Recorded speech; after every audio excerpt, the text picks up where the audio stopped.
बिस्मिल्लाहिर्रहमानिर्रहीम, अस्सलाम वालेकुम। Welcome to my YouTube channel. आज जो हम डिस्कस करेंगे वो है लिक्विफिकेशन। लिक्विफिकेशन क्या है? Change of state. ठीक है, आपको पता है 3 तरह की स्टेट्स होती हैं, सॉलिड, लिक्विड एंड गैस। ठीक है, इसमें क्या होता है कि गैस का स्टेट, जो गैस स्टेट है उसका लिक्विड में चेंज होना, यानी गैस का लिक्विड में चेंज होना। अब ये किस तरीके से होता है? ये होता है बहुत ज़्यादा लो टेम्परेचर के ऊपर। अकॉर्डिंग टू काइनेटिक थ्योरी के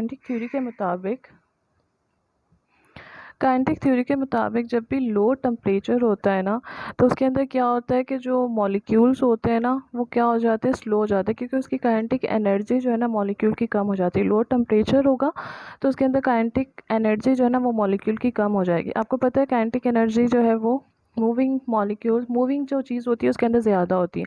जिस तरह से टेम्परेचर लो होगा तो काइनेटिक एनर्जी जो है वो मॉलिक्यूल की वो भी कम हो जाएगी।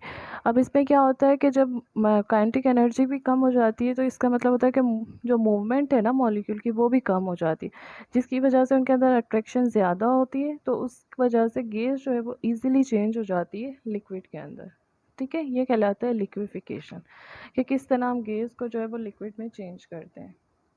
अब हम आ जाते हैं लिक्विड स्टेट के ऊपर। लिक्विड स्टेट जो है वो एक इंटरमीडिएट स्टेट है between gases and solid state, यानी गैस और सॉलिड के दरमियान की स्टेट है जो लिक्विड स्टेट कहलाती है।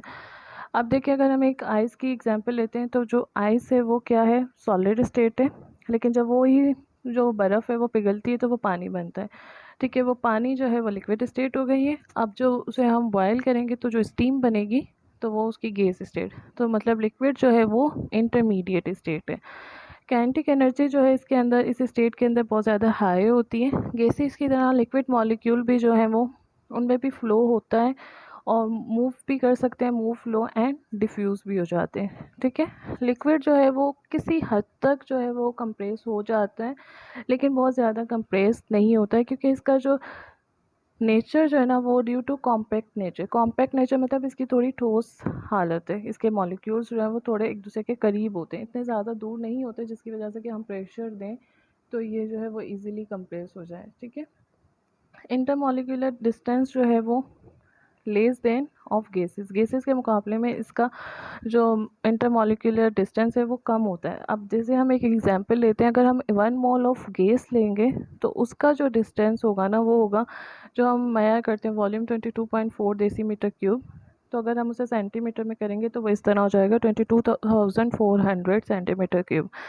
तो जब 1 मोल ऑफ गैस है वो इतने के बराबर होता है। ठीक है, लेकिन वही अगर हम 1 मोल ऑफ लिक्विड लेंगे तो उसका जो हमें वॉल्यूम मिलेगा, यानी इसका वेट, तो वो हमें मिलेगा 10 centimetre cube two 100 centimetre cube.